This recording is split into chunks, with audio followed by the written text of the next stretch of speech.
نحمده ونصلي على رسوله الكريم اما بعد فاعوذ بالله من الشيطان الرجيم بسم الله الرحمن الرحيم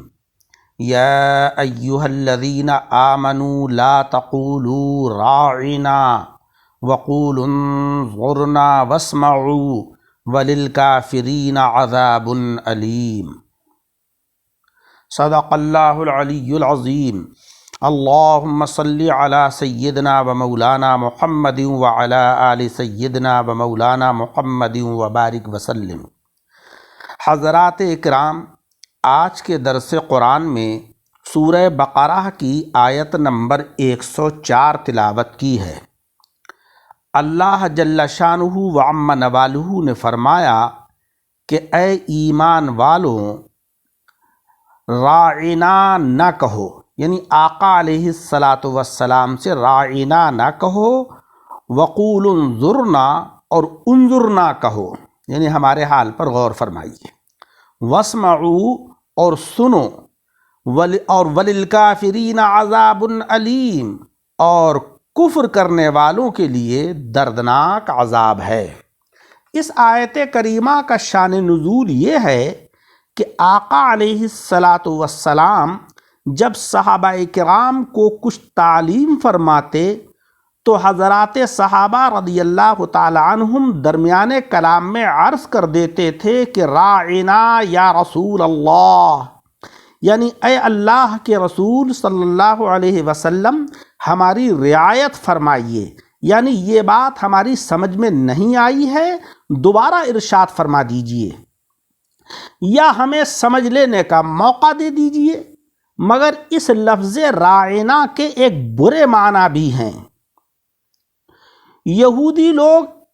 اس برے معنی کی نیت سے یہ لفظ عرض کرنا شروع کر دیتے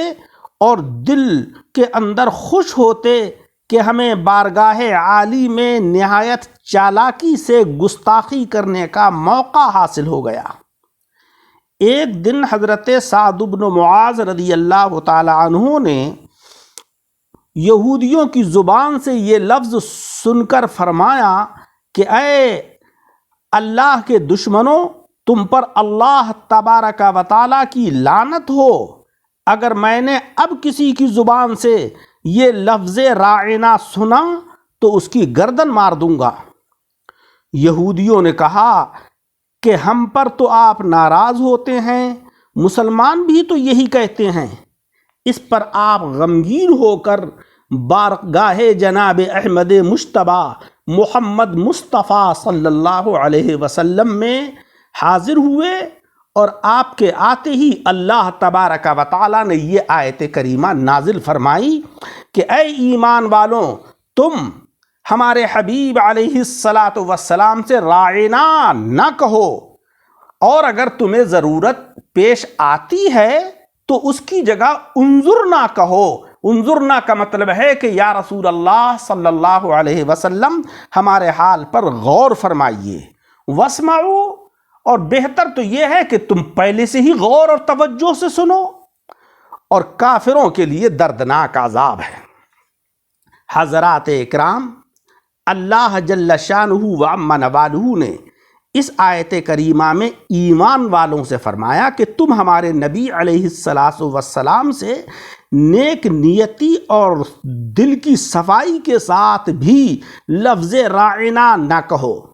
جس کا مطلب ہوتا ہے کہ حضور ہم نے یہ بات نہیں سنی، ہم پر نظر کرم فرمائیں اور دوبارہ فرما دیں۔ مگر تمہارے اس لفظ کے خراب معنی بھی ہیں،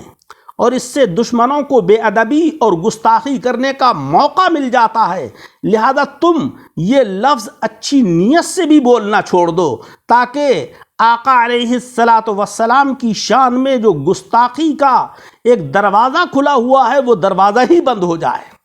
اور اس کے مقام پر تم انظرنا کہہ دیا کرو۔ اس سے تمہارا مقصد پورا ہو جائے گا، اور بے ادبی کا جو شائبہ ہے وہ بھی باقی نہیں رہے گا۔ اور سب سے بہتر تو یہ ہے کہ نبی علیہ السلام کا کلام شریف پہلے ہی سے بغور سن لیا کرو، تاکہ اس عرض و معروض کی ضرورت ہی نہ پڑے، یا یہ کہ ہمارا یہ حکم کان کھول کر سن لو، اب اس کی خلاف ورزی نہ ہو۔ اب جو کوئی راعنا کہے گا تو راعنا کہنا کفر ہے اور کافروں کے لیے ہمارے یہاں دردناک عذاب ہے۔ حضرات اکرام، اس آیت کریمہ کو اللہ تبارک و تعالیٰ نے یا ایہا الذین آمنو کہہ کر شروع فرمایا۔ یہ خطاب قرآن عظیم کے اندر 88 مقامات پر ہے، جس میں سے یہ پہلا موقع ہے۔ پچھلی کتابوں میں صرف پیغمبروں سے خطاب ہوتا تھا۔ امت محمد مصطفیٰ صلی اللہ علیہ وسلم کی یہ عزت ہے کہ اللہ جل شانہ و عم نوالہ براہ راست ایمان والوں سے کلام فرما رہا ہے۔ دنیا میں تو مسلمانوں کو الذین آمنو کا خطاب دیا، یعنی اے ایمان والوں، اور انشاءاللہ آخرت میں یہی خطاب ہوگا، مگر وہاں اس کے معنی ہوں گے اے امن میں رہنے والوں، کیونکہ ابتدا انتہا کو بتاتی ہے اور خطاب سے ثواب یا عتاب کا پتہ لگ جاتا ہے۔ اگر کسی کو یہ کہہ کر پکارا جائے او گدھے، تو معلوم ہوا کہ عتاب کا منشا ہے، سزا کا منشا ہے، اور اگر کسی کو یہ کہہ کر پکارا جائے او میرے بچے، تو معلوم ہوا کہ یہاں پر کرم مراد ہے، کہ اب جو ہے وہ کرم اور مہربانی کا نزول ہوگا۔ بعض روایات میں ہے کہ تورات اور انجیل میں خطاب یا ایہا المساکین تھا، جس کا انجام یہ ہوا کہ ضربت علیہم الذلۃ والمسکنۃ، بنی اسرائیل کے اوپر ذلت اور خواری ڈال دی گئی، اور ہمیں خطاب ہوا یا ایہا الذین آمنو، جس کا انجام ہوا کہ وبشر المؤمنین بان لہم من اللہ فضلا کبیرا۔ الذین آمنو کے خطاب میں حضور داخل نہیں ہوتے ہیں، کیونکہ یہ ایمان والوں سے خطاب ہے، اور آقا علیہ السلام تو عین ایمان ہیں، لہذا آقا علیہ السلام سے اس میں خطاب نہیں ہے۔ آقا سے جب خطاب ہوتا ہے تو فرمانے باری تعالیٰ ہوتا ہے یا ایہا النبی، یا ایہا الرسول، یا ایہا المزمل، یا ایہا المدثر، اور اس کے بعد فرمانے باری تعالیٰ ہے ولا تقولوا راعنا، ہمارے نبی سے آئندہ راعنا نہ کہنا۔ راعنا یہ لفظ مراعات کا امر ہے، یعنی باب مفعلہ سے امر کا صیغہ ہے، جس کے معنی ہے رعایت کرنا۔ حضرات صحابہ اکرام عرض کرتے تھے راعی، رعایت فرمائیے نا ہماری، مگر یہودی زبان میں یہ گالی تھی، یا وہ کسی قدر کھینچ کر بولتے تھے جو راعینا بن جاتا تھا، یعنی ہمارا چرواہا، اور اس میں آقا علیہ السلام کی شان میں بے ادبی ہے۔ اللہ تبارک و تعالیٰ کو آقا علیہ السلام کی شان میں بے ادبی اور گستاخی بھلا کیسے برداشت؟ آپ تو اللہ کے حبیب ہیں، اللہ کے محبوب ہیں، اس لیے اللہ رب العزت نے وہ دروازہ ہی بند کر دیا اور فرمایا ایمان والوں سے کہ تم ہی مت کہو راعنا، اور اگر تمہیں ضرورت پیش آتی ہے تو تم اس کی جگہ انظرنا کہو۔ انظرنا کا مطلب ہوا کہ اے آقا علیہ السلام ہمارے اوپر نظر کرم فرمائیے۔ وسمعو کا مطلب ہے سنیے، یعنی پہلے سے ہی فرمان عالی کو غور سے سن لیا کرو تاکہ تمہیں یہ عرض کرنے کی ضرورت ہی نہ پڑے۔ یا وسمعو کا مطلب یہ ہے کہ یہ حکم جو ہے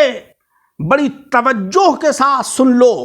خبردار اب کبھی راعنا نہ کہنا۔ اگر تم نے راعنا کہہ دیا تو یہ گستاخی ہے، اور آقا علیہ السلام کی شان میں گستاخی کفر ہے، اور